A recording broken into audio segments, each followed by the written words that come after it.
العالمين والصلاة والسلام على من لا نبي بعد أما بعد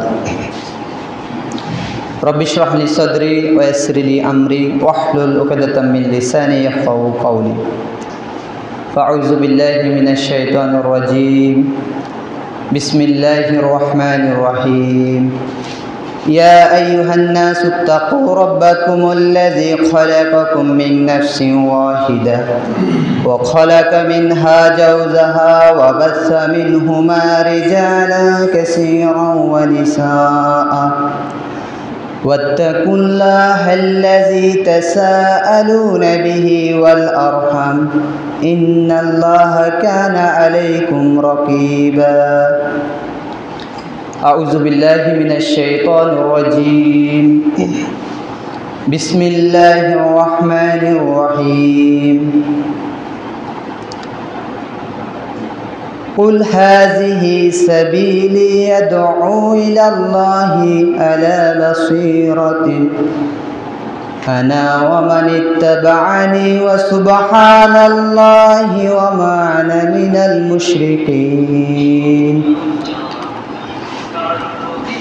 সমস্ত প্রশংসা মহান আল্লাহ সুবহান ও তাআলার জন্য। দুরুদ এবং সালাম বর্ষিত হোক প্রিয় রসুল মুহাম্মদ সাল্লাল্লাহু আলাইহি ওয়াসাল্লামের উপর। আজকে মাসিক ইসলামী হালাকা, এটি হচ্ছে যে পূর্ব মাইছড়া বাংলা বাজার দাখিল মাদ্রাসা প্রাঙ্গণে আগত আমার শ্রদ্ধাভাজন মুরব্বী এবং আমার বয়োজ্যেষ্ঠ এবং ছোট স্নেহের যারাই এসেছেন সবাইকে জানাই মোবারকবাদ, আন্তরিক শুভেচ্ছা। যারা এই আলোচনাটি প্রস্তুত করেছেন সময় নিয়ে বুদ্ধি দিয়ে, সবাইকে আল্লাহ সুবহানাহু ওয়া তাআলা উত্তম জাযা খায়ের দান করুক, আল্লাহুম্মা আমিন। এবং এই সকল প্রোগ্রামগুলো যাতে আরও করতে পারে আল্লাহ সুবহানাহু ওয়া তাআলা সেই তৌফিক দান করুক। আজকে সংক্ষিপ্ত সময়ে আমার আলোচনার যে বিষয় তা হচ্ছে যে আমাকে বলা হলো যে দাওয়ার উপরে কিছু কথা বলার জন্য। দাওয়া এর গুরুত্ব, ফজিলত এবং দাওয়া যারা দিবে, যারা কাজ করবে দাওয়াতের, তাদের গুণাবলী কী থাকা উচিত। তো সংক্ষিপ্ত পরিসরে যতটুকু পারা যাবে কোরআন সুন্নাহ থেকে আমি বলার চেষ্টা করব ইনশাআল্লাহুল আজিজ। দাওয়া হচ্ছে যে ডাকা, মানুষকে ডাকা। আমরা ডাকি না মানুষকে বিভিন্নভাবে, কল দিয়ে ডাকি, এমনি আসে ইশারা ইঙ্গিতে ডাকি, মুখের বয়েজে আমরা ডাকি। এ দাওয়াত দেওয়া, মানুষকে আহ্বান করা। তো যে ডাকে সে হচ্ছে যে দায়ী, আর যাকে ডাকা হচ্ছে সে হচ্ছে মাদু, যাকে ডাকা হচ্ছে। তো দাওয়া, এই দাওয়াতি কাজটা মানে ডাকা, ইসলামের দিকে মানুষকে ডাকা, কোরআন সুন্নাহর দিকে, আমলের দিকে দিনমুখী হওয়ার জন্য যে ডাকা, এই ডাকাটা কিন্তু আজকে নতুন না, যে আজকে একজন ভাই এসে কিছু ডেকে গেল, বিষয়টা তা না। এটি কিন্তু একেবারেই পৃথিবীর শুরু লগ্ন থেকে নবীদের এটি কাজ, নাকি? নবীরা মানুষকে কিন্তু আহ্বান করত। এখন কি নবী কি আসবে কিয়ামত পর্যন্ত এই মানুষকে দিনের দিকে ডাকার জন্য? কেউ আসবে? কেউ আসবে না। এই দাওয়াতের কাজটা কে করবে? আমি, আপনি, আরও যারা আছে, আমরাই করতে হবে এই দাওয়াতি কাজটা। তো এটার কী গুরুত্ব রয়েছে, কি ফজিলত রয়েছে?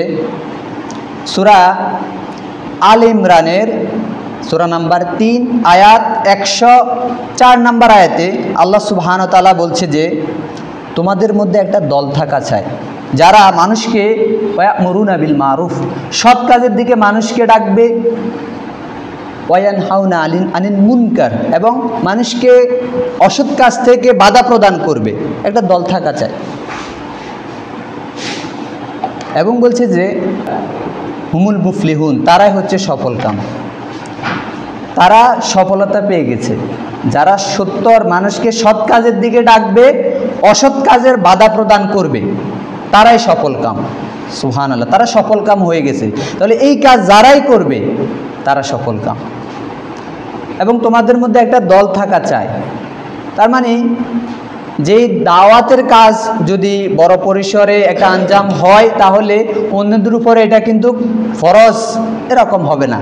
কিন্তু যদি এক সমাজে আপনি কেউ করেন না, তাহলে তাদের উপরে এটি ফরজ বর্তাচ্ছে। ডাকতে হবে সবাইকে। দাওয়ার ফজিলত কি?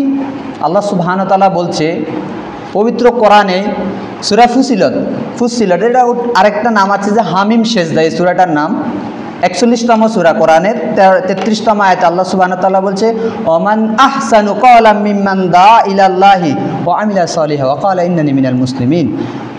তার কথা থেকে কার কথা উত্তম, সেরা, যে মানুষকে আল্লাহর দিকে ডাকে আর বলে আমি মুসলিম। তো আল্লাহ সুবহানাহু ওয়া তাআলা বলছে যে তার কথা থেকে আর কারো কথা শ্রেষ্ঠ নয়। আজকে হতে পারে প্রধানমন্ত্রী এখানে এসেছে, 1 ঘন্টা তিনি বয়ান দিল, কিন্তু এটি আল্লাহ সুবহানাহু ওয়া তাআলার কাছে সর্বোত্তম শ্রেষ্ঠ কথা নয়, কারণ সে আল্লাহর দিকে ডেকেছে কিনা। যদি সে আল্লাহর দিকে ডাকে তার কথা আজকে শ্রেষ্ঠ।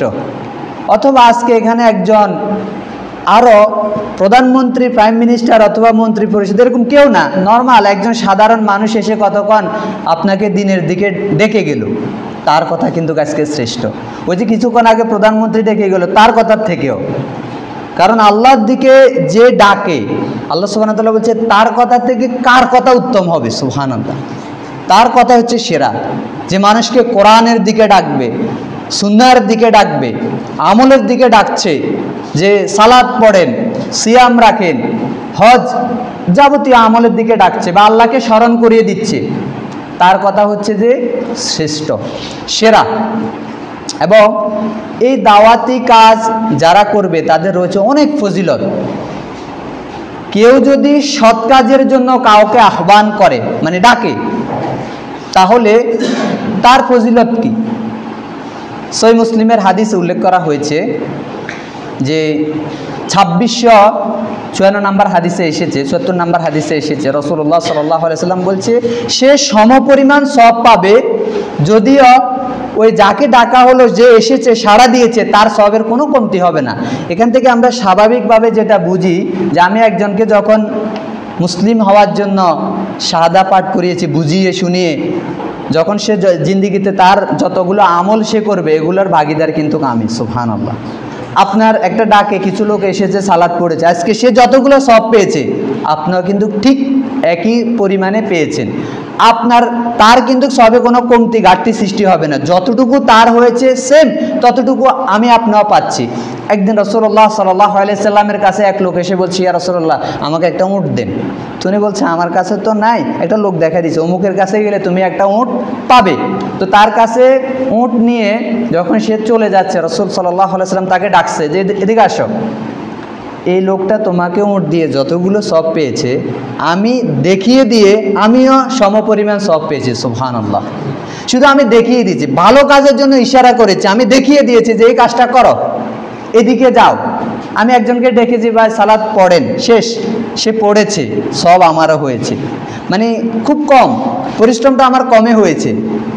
তো সমপরিমাণ সব কিন্তু রয়েছে। যে ডাকবে, যে আহ্বান করবে, ওই আহ্বানকারী ব্যক্তি যদি যাকে ডাকছে মাদু, সে যদি সাড়া দেয়, তাহলে সে সেম পরিমাণ সব যিনি ডেকেছেন ইলাল দায়ী তিনিও পাবেন।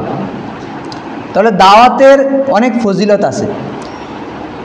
এবং ওই যে একটি হাদিসে রাসূলুল্লাহ সাল্লাল্লাহু আলাইহি ওয়াসাল্লাম বলছে লাল উট থেকে ওইটি কিন্তু শ্রেষ্ঠ, মানে তাদের সময়ে তখন তাদের শ্রেষ্ঠ সম্পদ ছিল লাল উট। ওই লাল উট থেকেও সেরা হবে যদি তোমার কথাতে কেউ একজন হেদায়েত প্রাপ্ত হয়, কেউ একজন যদি সাড়া দেয়। হতে পারে আপনি যে বসে চায়ের দোকানে চা খেতে খেতে একজনকে বললেন যে আর কতদিন, জীবনটা তো শেষ হয়ে গেল, আপনার কথাতে অনুপ্রাণিত হয়ে সে আমল ধরেছে, নতুনভাবে সে জীবন শুরু করেছে, তার জীবনের আমলগুলো আপনি ভাগীদার। সুবহানাল্লাহ। এটা কিন্তু খুব সহজ কাজ। এই কাজটা কিন্তু করতে হবে, ডাকতে হবে, মানুষকে সৎ কাজের দিকে ডাকতে হবে, অসৎ কাজ থেকে বাধা প্রদান করতে হবে। পবিত্র কোরআনে আরেকটা আয়াতে আল্লাহ সুবহানাহু ওয়া তাআলা বলছে, সূরা আল ইমরান সূরা নাম্বার 3 আয়াত 110 নম্বর আয়াতে আল্লাহ সুবহানাহু ওয়া তাআলা বলছে যে তোমরা হচ্ছে যে শ্রেষ্ঠ জাতি, তোমাদেরকে মানুষের কল্যাণের জন্য বের করা হয়েছে বা প্রেরণ করা হয়েছে। শ্রেষ্ঠ জাতি, তোমরা মানুষকে সৎ কাজের আদেশ করবে, তা'মুরুনা বিল মারুফ, সৎ কাজের আদেশ করবে, ওয়া তানহাউনা আনিল মুনকার, অসৎ কাজ থেকে বাধা প্রদান করবে। তো এই যে আল্লাহ সুবহানাহু ওয়া তাআলা আমাদেরকে শ্রেষ্ঠ ঘোষণা দিল, মানুষ কিন্তু শ্রেষ্ঠ নাকি? এই উম্মতকে শ্রেষ্ঠ বলেছে কি কারণে? বলার কারণ হচ্ছে যে আমাদেরকে একটা দায়িত্ব দিয়েছে। সাথে সাথে ধরেন এই মাদ্রাসার যিনি প্রিন্সিপাল বা যিনি মুহতামিম, তিনার পদটা সব থেকে উঁচু না? অনেক উঁচু। আচ্ছা, ওনার কাজ কম না বেশি? ওনার কাজও কিন্তু অনেক বেশি। একজন সাধারণ টিচার যে কাজ করে উনি এর থেকে 50 গুণ বেশি কাজ করা লাগে। একজন সাধারণ টিচার যে চিন্তা করে মাদ্রাসা নিয়ে উনি এর থেকে 100 গুণ বেশি চিন্তা করা লাগে। কি কারণে? কারণ ওনার দায়িত্ব বেশি। আচ্ছা, ওনার সম্মানও তো বেশি। তো আমরা এই উম্মতরা আমরা শ্রেষ্ঠ হয়েছি কি কারণে? দায়িত্ব পেয়ে। কি দায়িত্ব বলেন, আপনারা বলেন কি দায়িত্ব? ওই সৎ কাজের আদেশ, অসৎ কাজ থেকে বাধা প্রদানের দায়িত্ব দিয়েছে আমাদেরকে। আমরা বলি না এটা হচ্ছে নবীওয়ালা কাজ, তো এটা নবীরা করতো, নবীরা এখন আসবে না, তো কারা করবে? আলেমরা করবে, ঠিক আছে, মানুষরা করবে, আমরাই করবো। এই উম্মতে মুহাম্মাদিয়া করবে, তাদের মধ্যে এক শ্রেণীর মানুষে করবে। যদি আমি যুক্ত হতে পারি আমি ধন্য, আপনি যুক্ত হতে পারলে আপনি ধন্য, আমাদের সবাইকে হতে হবে নাকি? যে এটার সাথে যুক্ত হবে সে শ্রেষ্ঠত্ব সার্টিফিকেট পাবে নাকি? কি কারণে? ওই যে দায়িত্ব দিয়েছে আমাদেরকে, সৎ কাজের আদেশ করো, অসৎ কাজ থেকে বাধা প্রদান করো। যখন অন্যায় কাজ হবে তখন বাধা প্রদান করো, তাহলে কি হবে? তাহলে সে হবে শ্রেষ্ঠ। সৎ কাজের আদেশ, অসৎ কাজ থেকে বাধা প্রদান করা, এটা হচ্ছে আমাদের দায়িত্ব। আল উলামা ওয়ারাসাতুল আম্বিয়া, আমরা এটা জানি না সবাই? নবীরা যে আলেমরা হচ্ছে নবীদের ওয়ারিস। আচ্ছা, কিসের ওয়ারিস? কি আমরা টাকা পয়সার ওয়ারিস, জায়গা জমির ওয়ারিস, বিল্ডিং এর ওয়ারিস? কিসের ওয়ারিস? এটা হচ্ছে ইলমের ওয়ারিস। তারা শুধু ইলম না, এই ইলমটা বহন করছে প্রচারের জন্য। আলেমরা প্রচার করবে নাকি? আমরাও প্রচার করতে পারবো, যারা সাধারণ আছে তারাও প্রচার করতে পারবে। এটা কিন্তু উন্মুক্ত, মানে বিষয়টা এরকম না শুধু আলেম শ্রেণী প্রচার করবে আর বাকিরা কোনো কথা বলবে না, মুখে তালা। বিষয়টা কি তাই না? আমরাও কিন্তু প্রচার করতে হবে, আমরাও বলতে হবে, আমাদেরও বলা দায়িত্ব আছে। রাসূল সাল্লাল্লাহু আলাইহি সাল্লাম বলছে, সহিহ বুখারী হাদিসে রয়েছে 4361 নম্বর হাদিসে, বাল্লিগু আন্নী ওয়ালাউ আয়া, একটা আয়াত জানা থাকলে তুমি প্রচার করো, বলো। যদি ন্যূনতম একটা আয়াতও জানেন, কিন্তু হ্যাঁ সেটা সঠিকভাবে হতে হবে, সেটা কোরআন সুন্নাহর আলোকে হতে হবে। আপনি যে কথাটা জানেন, আপনার জানা জ্ঞান দিয়ে আপনি প্রচার করবেন। যতটুকু জ্ঞান আপনার জানা আছে তার আলোকে প্রচার করবেন। আপনি বাড়তি এমন কিছু বিষয় বলার প্রয়োজন নেই যেটা আপনার জানা নেই, আপনার গবেষণাতে নেই, আপনি পড়েন নাই, আপনি জানেন নাই, ওই কথা বলার প্রয়োজন নেই। ওটা বেহুদা কথা হবে, ওটা আপনার জন্য অনেক সময় হিতে বিপরীত হতে পারে। কিন্তু বিষয় হচ্ছে যে দাওয়াতি কাজটা, যে দাওয়াত দেওয়া, এটি আমি আপনি আমাদের সবাইকে করার চেষ্টা করতে হবে। এখন এই দাওয়াতি কাজটা যারা করবে, যদি না করলে কিন্তু অনেক ক্ষতি আছে। যদি এই সমাজের লোকেরা দাওয়াতি কাজ না করে তাহলে ক্ষতি আছে। কীরকম ক্ষতি? ক্ষতি হচ্ছে যে যদি কোনো জনপদের লোকেরা এভাবে তারা সৎ কাজের আদেশ না করে, অসৎ কাজ থেকে বাধা প্রদান না করে, তাহলে ওই যে জাহিলিয়াতের যুগে যে অবস্থা হয়েছে নাকি ওরকমই হবে বা তার থেকে ভয়ঙ্কর হবে। মানে যারা যদি এই সমাজের লোকেরা বা এই ইউনিয়নের লোকেরা তারা যদি দাওয়াতি কাজ না করে, প্রচার না করে, তাহলে বিপদ নেমে আসবে না? আসবে। তিরমিজির হাদিসে রয়েছে যে 2669 নম্বর হাদিসে রাসূল সাল্লাল্লাহু আলাইহি সাল্লাম শপথ করে বলছে, আল্লাহর শপথ, যদি মানুষ সৎ কাজের আদেশ অসৎ কাজ থেকে বাধা প্রদান না করে তাহলে আল্লাহ সুবহানাহু ওয়া তাআলা তোমাদের উপরে শাস্তি প্রেরণ করবে। তখন তোমরা দোয়া করবে, আল্লাহ সে দোয়া কবুল করবে না, নাউজুবিল্লাহ। মানে শাস্তি চলে আসবে, কারণ সতর্ককারী নেই, কেউ সতর্ক করে নাই। আর এমনটা অবশ্য হবে না, দাওয়াতি কাজ কেউ না কেউ করবে, আমি আপনি যুক্ত হতে পারলে আমরা ধন্য হব, যদি যুক্ত না হতে পারি আমরা, তাহলে আমাদের সেই যে পুরস্কার যে মর্যাদা এগুলো কিছু আমরা পাবো না, আমরা বঞ্চিত হব। কিন্তু হ্যাঁ, এরকম দল থাকা চাই যারা দাওয়াতি কাজ করবে, আল্লাহর পথে মানুষকে কি করবে, ডাকবে, আহ্বান করবে। এখন কোন দিকে ডাকবে, বিষয় হচ্ছে সেটা। আমি শুরুতে যে একটা আয়াত পড়েছি সূরা ইউসুফের, এটি হচ্ছে যে সূরা নাম্বার 12, আয়াত হচ্ছে 108 নাম্বার আয়াত। কুল হাজিহি সাবিলি, এটি হচ্ছে আমার পথ, বলো এটি হচ্ছে আমার পথ। কুল হাজিহি সাবিলি আদউ ইলাল্লাহি আলা বাসীরাতিন, বলছে যে আমি মানুষকে ডাকি পরিপূর্ণ জ্ঞান, যে আমার জ্ঞানের ভিত্তিতে মানুষকে আহ্বান করি ইলাল্লাহ, আল্লাহর দিকে। কার দিকে? আল্লাহর দিকে মানুষকে আহ্বান করি, যে সুস্পষ্ট জ্ঞানের ভিত্তিতে জেনে বুঝে আমি আহ্বান করি। আমি আয়াত নিয়ে একটু বেশি কথা বলবো, কারণ আমাদের এই আয়াতের উপরে একটু বেশি কথা হবে আমার। তারপরে বলছে যে আনা অমানিত্তাবানি, আমি এবং আমার অনুসারীরা তারা আহ্বান করে। যে রাসূলুল্লাহ সাল্লাল্লাহু আলাইহি সাল্লাম তিনি দাওয়াতি কাজ করেছেন না? করেছেন। এবং বলছে আমার যারা অনুসারী তারাও দাওয়াতি কাজ করবে। তো এখানে প্রথমে বলছে যে এটি হচ্ছে আমার পথ, আমি মানুষকে আহ্বান করি কার দিকে? আল্লাহর দিকে। এখানে হচ্ছে যে কথা, যে আমরা কার দিকে দাওয়াত দিই, আজকে আমাদের সমাজে দাওয়াত কোন দিকে হয়, এটা হচ্ছে বিষয়। বা আমরা নেটে বিভিন্নভাবে দেখি দাওয়াত তো ঠিকই হচ্ছে, কিন্তু সেটা হচ্ছে যে দলীয়ভাবে দাওয়াত, মাযহাবের দিকে দাওয়াত, দলের দিকে দাওয়াত, গোষ্ঠী মতাদর্শের দিকে দাওয়াত, নাকি ইজমের দিকে দাওয়াত, মতবাদের দিকে দাওয়াত। যে এক একজন এক এক মতবাদে বিশ্বাসী, সে তার মতবাদের দিকে মানুষকে আহ্বান করছে। তিনি হতে পারে অমুক দল করেন, অমুক দল করেন। আমাদের মধ্যে এখন অনেক দল আছে।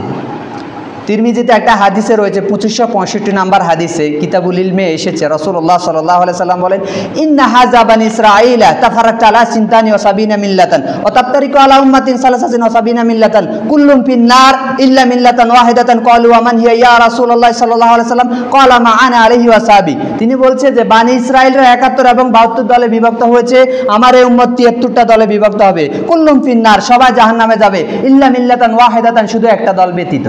সাহাবীরা জিজ্ঞেস করেছে সে দলটা কোনটা?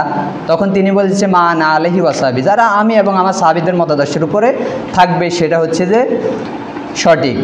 73টা দল হবে বলছে। তো দেখি কয়টা দল আছে। ফুলতলি, চন্দ্রপুরী, আটরশি, বেরলবি, মোজাদ্দেদে, নকশবন্দিয়া, কাদারিয়া, শরীয়ত, হাকিকত, তরিকত, মারাফত, হানাফি, শাফি, হাম্বলি, মালিকি, কুতুবি, সুরুলি, শিয়া, খারিজি, মোজাশেবা, মোজাদ্দেদা, জামিয়া, মোতাজিলি, আনসারি, মোহাম্মদি, কাদিয়ানি, রাজারবাগী, কুতুববাগী, হায়াতি, মামাতি, আরও অনেক আছে, আপনারা চিনেন, আমি বললাম না।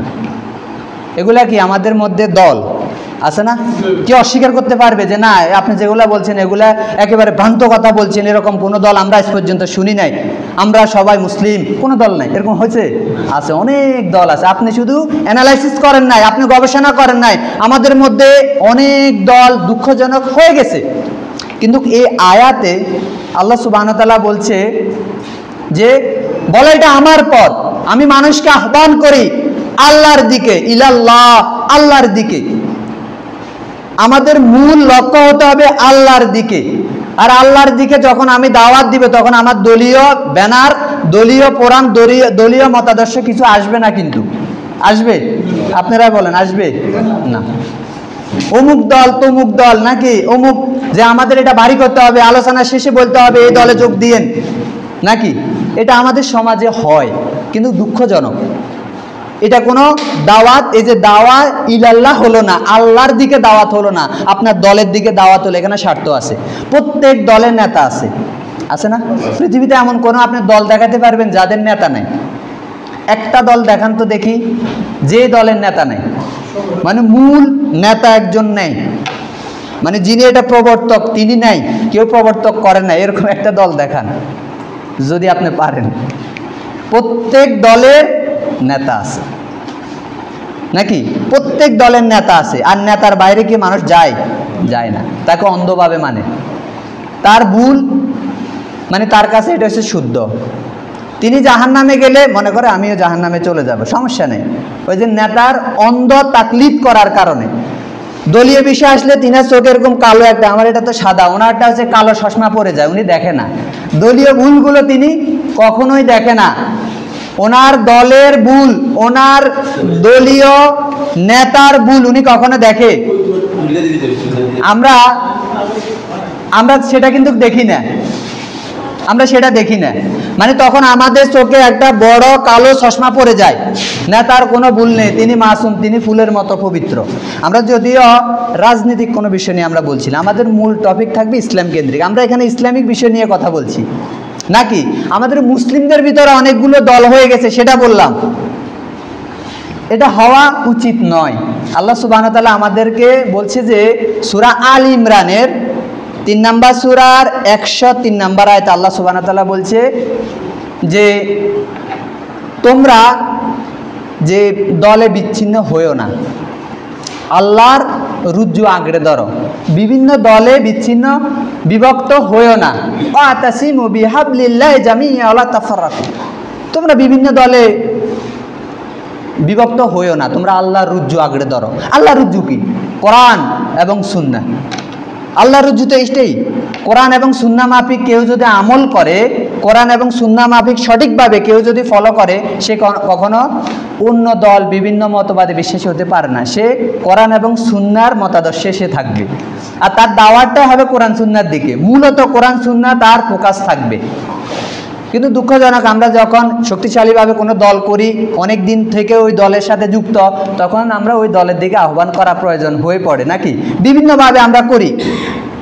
তাহলে এই আয়াতের শুরুতে আল্লাহ সুবহানাহু ওয়া তাআলা বলছে আমি মানুষকে ডাকি, বলো কিসের দিকে? আল্লাহর দিকে। আমরা মানুষকে আল্লাহর দিকে ডাকতে হবে। অনেক কিছু আছে আমার বুঝে আসবে না, মেনে নিতে হবে, কোরআনে আসছে, হাদিসে আসছে। আবার অনেক কিছু আমার মানে পছন্দনীয় একজন ব্যক্তির বিরুদ্ধে যাচ্ছে, যেতে পারে, তখন আমি ওটা বাদ দিতে হবে। ওই যে কিছুক্ষণ আগে উনি বললেন, মাশাআল্লাহ অনেক চমৎকার একটা কথা বলছে, আমরা আত্মসমর্পণ করেছি, কিসের উপরে করেছি? কোরআন এবং সুন্নাহর এই যে উপরে আমরা আত্মসমর্পণ করতে হবে। আমার আকলে না ধরলে অনেক কিছু আমি মেনে নিতে হবে, আমি এটা মানতে হবে। সেটা আমার দলের বিরুদ্ধে গেলেও, আমার নেতার বিরুদ্ধে গেলেও আমাকে মেনে চলতে হবে। রাসূল সাল্লাল্লাহু আলাইহি সাল্লাম বিদায় হজ্জের ভাষণে আমাদেরকে বলছেন, এটি হচ্ছে যে সিলসিলা সহিহ 1761 নম্বর হাদিসে এসেছে, সহিহ তারগিবের 93 নম্বর হাদিসে এসেছে, মুসনাদুল হাকিমের 103 নম্বর হাদিসে এসেছে, তারাকতু ফিকুম আমরাইন লান তাদিল্লু মা মাকসাকতুম বিহিমা কিতাবাল্লাহ ওয়া সুন্নাতে নবী। রাসূল সাল্লাল্লাহু আলাইহি সাল্লাম বলছে আমি তোমাদের কাছে দুটো জিনিস ছেড়ে যাচ্ছি, কেউ যদি শক্তভাবে আঁকড়ে ধরে সে কখনোই পথভ্রষ্ট হবে না, বিপদগামী সে হবে না। সে দুইটা জিনিস কি? কোরআন, আল্লাহর কিতাব, নবীর সুন্নাত, নবীর আদর্শ, এই দুইটি আমি তোমাদের কাছে ছেড়ে যাচ্ছি। কেউ যদি এটি সত্যিকার অর্থে আঁকড়ে ধরে, যদি ফলো করে, সে কখনোই বিপদগামী হবে না, বিফলে সে যাবে না। এবং এই হাদিসের তাহকিক করতে গিয়ে নাসিরউদ্দিন আলবানী রাহিমাহুল্লাহ বলছে যে ওই হাউজে কাউসারে রাসূল সাল্লাল্লাহু আলাইহি সাল্লামের সাথে ওনার সাথে পানি পান করার আগ পর্যন্ত সে ঠিক থাকবে। যে রাসূল সাল্লাল্লাহু আলাইহি সাল্লামের হাতে পানি, হাউজে কাউসারের পানি পান করার আগ পর্যন্ত, যে সে বিপদগামী কখনোই হবে না প্রকৃত অর্থে কেউ যদি কোরআন এবং সুন্নাহ ফলো করে, মেনে চলে।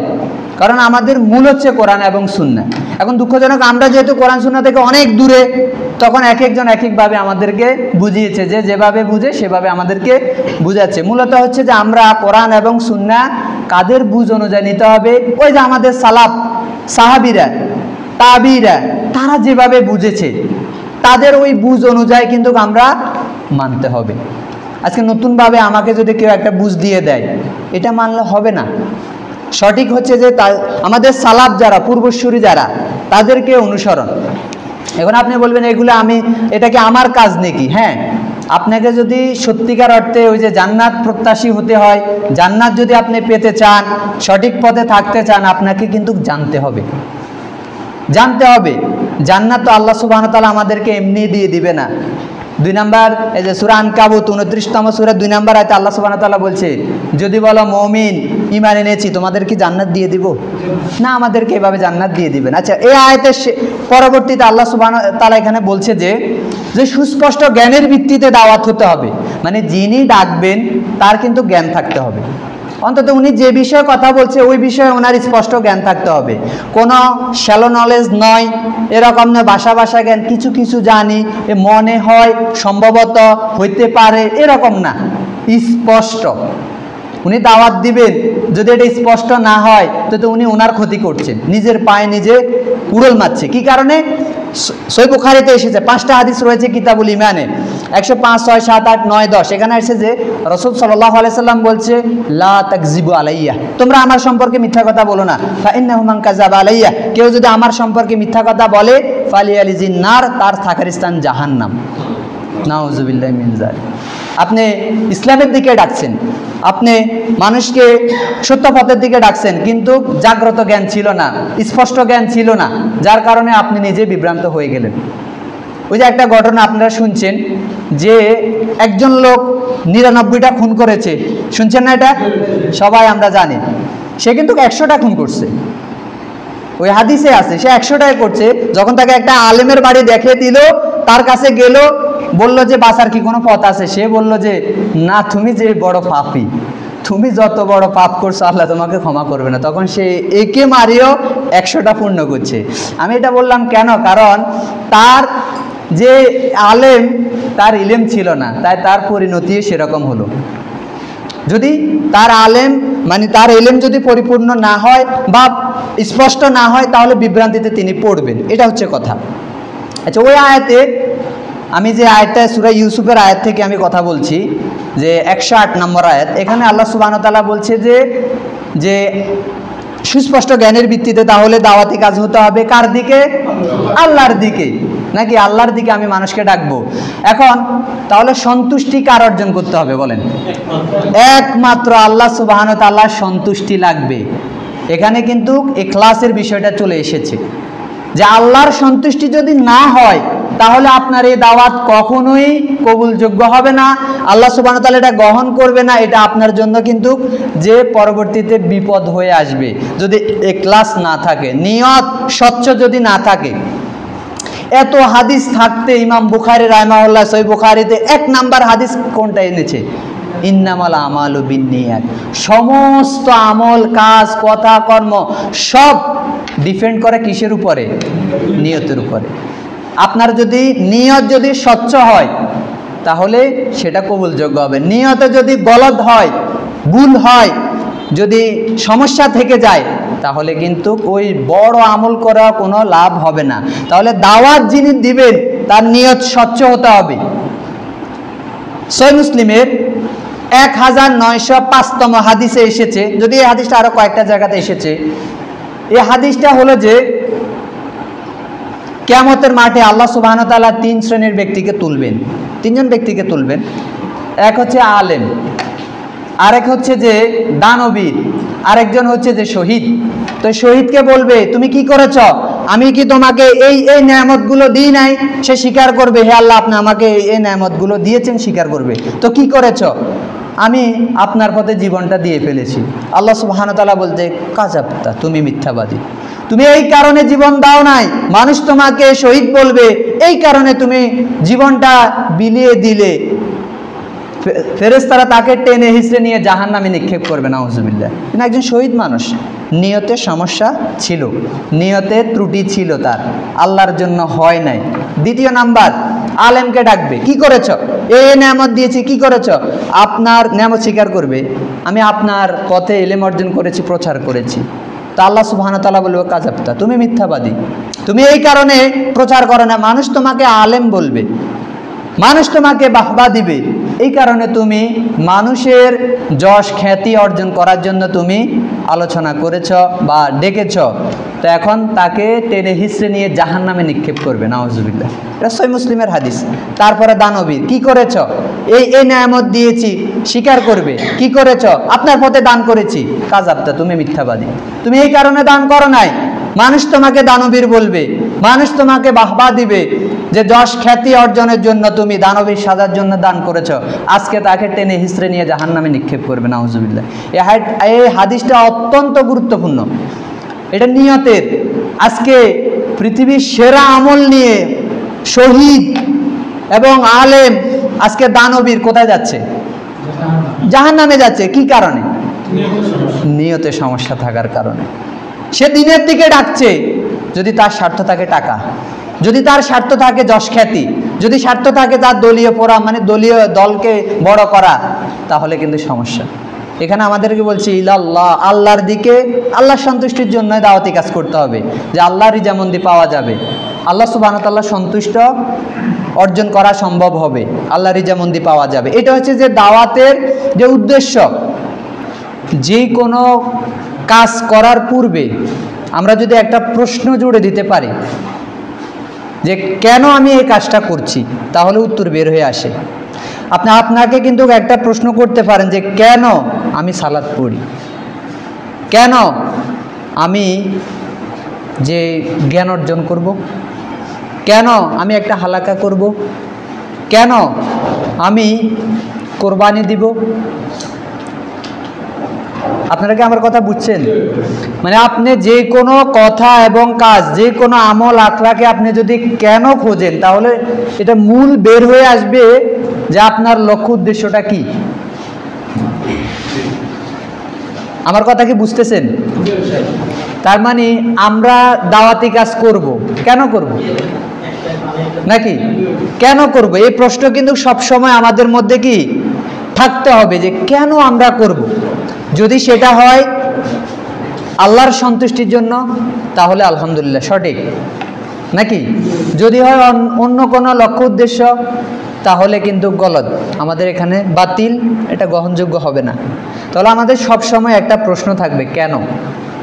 এই যে আমাদের যখন শীতকাল আসে, তখন আলহামদুলিল্লাহ অনেক দাওয়াতি কাজ হয় না? হয়। কিন্তু আপনি দেখবেন এটার প্রভাবটা কতটুকু। আমাদের এখানে একটা মাহফিল হলো, মাহফিল শেষে ওই দিন ফজরের সময় আগে যে 8 জন আসতো, আজও 8 জন এসেছে, তো কোনো প্রভাব পড়েছে? পরের দিনও 8 জন, পরে আরও কমছে, বা ওই দিনে কমে গেছে। বেশি আলোচনা হলো, বেশি ঘুম হলো, নাকি কোনো প্রভাব হলো? দেখতে হবে যে আমাদের এই আলোচনার উদ্দেশ্যটা কি, নাকি আজকে বেশিরভাগ আমাদের আলোচনা হয় উদ্দেশ্যবিহীন অথবা অন্য উদ্দেশ্য। যেমন একটা আলোচনা হবে, তখন চিন্তা আসলো যে আমাদের টয়লেটটা তো ভাঙা পড়ে রয়েছে, তা একটা আলোচনার ডাক দাও, নাকি আমাদের দোতলা মসজিদের কাজ তো হচ্ছে না, তা আলোচনার ডাক দাও, নাকি আমাদের উদ্দেশ্য কি? এই আলোচনার উদ্দেশ্য কি? আমাদের কাজ করা, নাকি কাজ হবে। তাহলে ওরকম একজনকে দাওয়াত দিতে হবে যে অনেক স্টেজ গরম করতে পারে, মানুষকে হাসাতে পারে, নাচাতে পারে, কাঁদাতে পারে, এরকম একজন প্রয়োজন। তাহলে কিছু টাকাও উঠবে, তাহলে আমাদের কাজটাও ঠিক হবে, নাকি লক্ষ্য উদ্দেশ্য যেটা সেটা তো হচ্ছে। দোতলার কাজ, ভাঙা টয়লেট, অজুখানাটা ভাঙা পড়ে রয়েছে, কাজ করতে হবে, নাকি কাজ হচ্ছে। যদি লক্ষ্য উদ্দেশ্য এটা হয় যে মানুষের হেদায়েত প্রয়োজন, মুসল্লিদের সংখ্যা বাড়ে না, 8টা আসতো এখনো 8টা আসে বা 7টা আসে, যে বাড়ে না। যেদেরকে পরিবর্তন প্রয়োজন, নেশার সাথে জড়িত যুবশ্রেণী, প্রেমে আসক্ত, বিভিন্নভাবে তারা বেপরোয়া দিন থেকে, তাদের পরিবর্তনের জন্য এমন একজন প্রয়োজন যে এমন কিছু কথা বলবে এই যুবকদের অন্তরে গিয়ে আঘাত করবে, হিট করবে, তারা কাল থেকে আমল করা শুরু করবে। এরকম একজন প্রয়োজন। লক্ষ্য উদ্দেশ্য এটা যদি হয়, তাহলে ওরকম একজন পেয়ে যাবে এবং কাজও হবে। এখন আমাদের কি লক্ষ্য উদ্দেশ্য তাই না?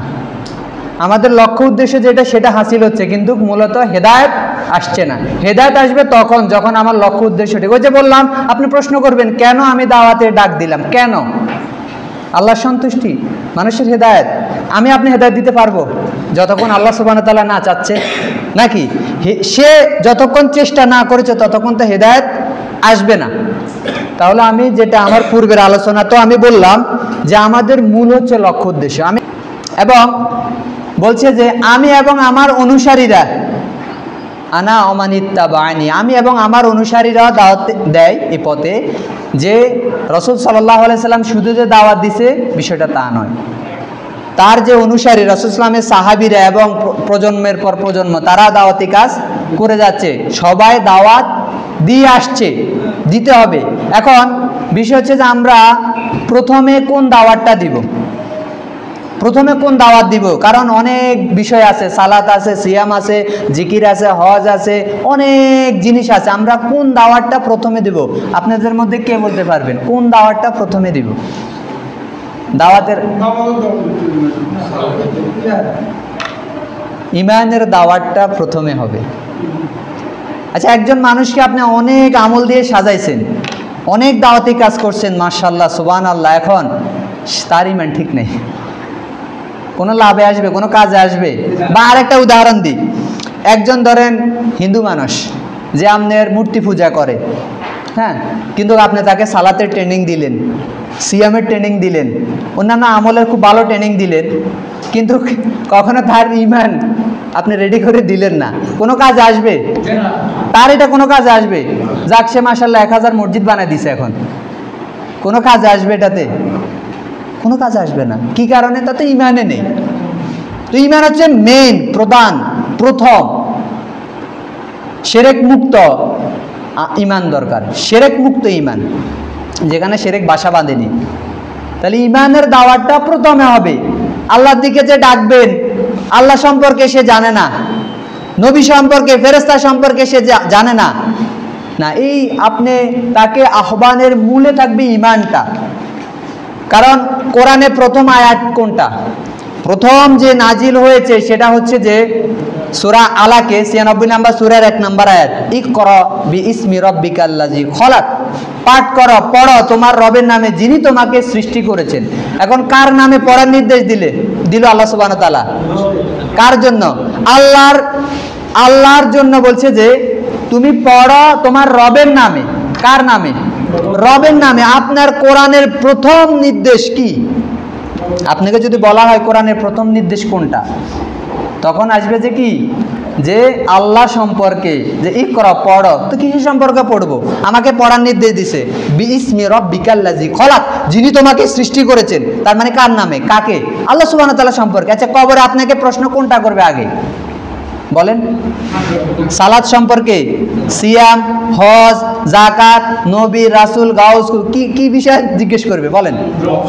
আবু দাউদের হাদিসে এসেছে 4353 নম্বর হাদিসে, যে মুনকার নাকির যে আপনার ফেরেশতা আসবে, তাকে প্রথম প্রশ্ন করবে মান রব্বুকা, তোমার রবকে। এটা রব নিয়ে প্রশ্ন শুরু হয়ে গেল, তার মানে ইমানের প্রশ্নটা শুরু হয়ে গেছে নাকি? ইমান প্রয়োজন নেই? আছে।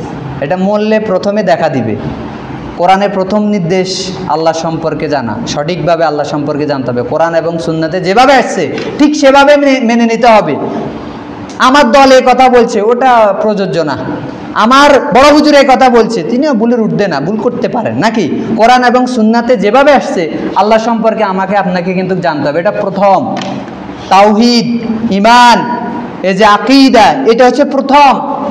সহিহ বুখারীতে হাদিস এসেছে 7372 নম্বর হাদিস, যে মুআজ রাদিয়াল্লাহু তাআলা আনহুকে যখন ইয়েমেনে পাঠান, রাসূল সাল্লাল্লাহু আলাইহি সাল্লাম বলছে তুমি প্রথমে তাদেরকে যে তাওহীদের দাওয়াত দিবে। তাওহীদের দাওয়াত প্রথমে হবে, আল্লাহ সম্পর্কে দাওয়াত প্রথমে আমাদের হবে। যারা আমরা ডাকবো তাকে আল্লাহ সম্পর্কে জ্ঞানটা প্রয়োজন। তারপর অন্যান্য বিষয়গুলো গুরুত্ব পাবে, সালাতের গুরুত্ব পাবে, অন্যান্য হজ, সিয়াম, যা আনুষঙ্গিক ওগুলো গুরুত্ব পাবে, কিন্তু ইমানের গুরুত্ব হচ্ছে এক নাম্বার। এখন আমি একটা প্রশ্ন করতে চাই আপনাদেরকে, যে আমরা জানি কি না ইমান কাকে বলে? উত্তর দেওয়ার প্রয়োজন নেই, কারণ আমাদের এখানে যদি প্রশ্ন করা হয় বাজারে, আপনি আলেম শ্রেণী বাদে আর কি 2-4 জন লোক পাবেন কিনা সন্দেহ, আমরা ইমান কাকে বলে সেটাই জানি না।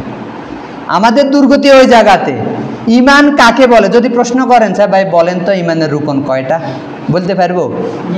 ভাই ইমান ভাঙার কারণগুলো বলেন। তিনি এটা আজকে শুনছে, হঠাৎ বলবে যে ভাই এটা কি বললেন, কারণ ওনার কাছে এটা নতুন কথা। কারণ আমরা এরকমই ইমানদার ইমান সম্পর্কে বেখবর। এমন একটা যুগ রাসূল সাল্লাল্লাহু আলাইহি ওয়াসাল্লাম বলছে আসবে যখন ওই যে ইমান শূন্য থাকবে। ওই যুগটা, ওই সময়টা আপনি একটু ফরক করে দেখবেন, আসলে জিজ্ঞেস করবেন ভাই সা ইমান সম্পর্কে বলেন, ইমান কাকে বলে বলেন। আমরা জানছি না যারা পরিমাণ ইমান থাকলে সে কোথায় যাবে? জান্নাতে যাবে। হাদিস সহিহ বুখারীতে আসছে, 21তম হাদিস আসছে। আচ্ছা 2021 আসছে। আচ্ছা এখন বিষয় হচ্ছে যে যারা পরিমাণ বলতে আপনি কি বুঝেন? আমাকে কেউ কি বলতে পারবেন যে যারা পরিমাণ মানে কি? কারো জানা আছে এটা? যারা পরিমাণ মানে কি? দেখেন এখন আমি যদি জানতে চাই যে একেবারে যারা বালিকণা বুঝছি, কিন্তু ইমানটা আমি এটা বলতে আমি কি বুঝি, আর ইমানের আমি কি বুঝি এর এটাতে, আমরা কখনো এগুলো চিন্তাও করি নাই। আজকে হতে পারে আমি মানে আপনাদেরকে একটু ঘুরানোর জন্য, মানে মাথাতে চিন্তা করার জন্য একটা প্রশ্ন দিলাম, এরকম আরো অনেক প্রশ্ন আছে, আপনি চিন্তা করেন না। ওই যারা পরিমাণ মানি হচ্ছে যে অন্তত ইমানের 6টা রুকন আপনি ঠিক থাকতে হবে, আল্লাহ সম্পর্কে, ফেরেশতা সম্পর্কে, নবী সম্পর্কে এবং কিতাব সম্পর্কে, আখিরাত সম্পর্কে, তাকদীর সম্পর্কে। একটা যদি আপনি লঙ্ঘন করেন আপনার জাররা কাটা গেছে, কত আগে যে চলে গেছে, জাররা আর নাই। জাররা বলতে আমি এআইকে প্রশ্ন করেছি, স্যার জাররা পরিমাণ বলতে তুমি কি বুঝো, আমার একটু বুঝাই বলো। সে কিছু বলতে পারে না, সে বলছে জাররা মানে কম, অল্প, একটু, ওই যৎসামান্যকে বুঝায়। আমি বলছি না জাররা পরিমাণ ইমান বলতে তুমি বলো, এটা বলতে পারে না। যারা পরিমাণ মানি অন্তত ইমানের রুকনগুলো আপনার ঠিক থাকতে হবে। একটা যদি লঙ্ঘন করেন তো শেষ। আপনি ফেরেশতা সম্পর্কে মানেন না, আল্লাহ সম্পর্কে মানেন তো হবে? হবে না। আখিরাতকে আপনি মানেন না, হবে? তাকদীরকে মানেন না, হবে? হবে না। তাহলে যারা পরিমাণ মানে ইমানের রুকনগুলো অন্তত ঠিক করতে হবে, এটা অ্যাকুরেট বিশ্বাস করতে হবে আমাদেরকে। এরকম আরো অনেক প্রশ্ন আছে ইমান নিয়ে। তার মানে আমরা প্রথম দাওয়াত হবে ইমান নিয়ে, বা আমরা নিজেরা জানবো। এখন যে দাওয়াতি কাজ করবে সে জ্ঞানের ভিত্তিতে দাওয়াতি কাজ করতে হবে। আজকে দুঃখজনক আপনি দেখবেন অনেকে ইউটিউবে, ফেসবুকে দাওয়াতি কাজ, আলহামদুলিল্লাহ আমরা করি, ভালো, এটা অনেকেই করছে নাকি, জেনারেল যারা তাদের আগ্রহটা বেশি, মাশাআল্লাহ দাওয়াতি কাজ করে। কিন্তু ভাই কিসের ভিত্তিতে দাওয়াতি কাজ হবে? আমাকে যে এটা তো জানতে হবে যে জ্ঞানের ভিত্তিতে দাওয়াতি কাজ হতে হবে। আমি অনেক দাওয়াতি কাজ করছি, মানুষকে আমি ডাকছি, কিন্তু আমি নিজে এলেম শূন্য, আমি না জেনে মানুষকে বিভ্রান্ত করছি। তাহলে আমাকে জানতে হবে, জেনে সেই কথাগুলো মানুষকে কি করতে হবে? প্রচার করতে হবে, বলতে হবে।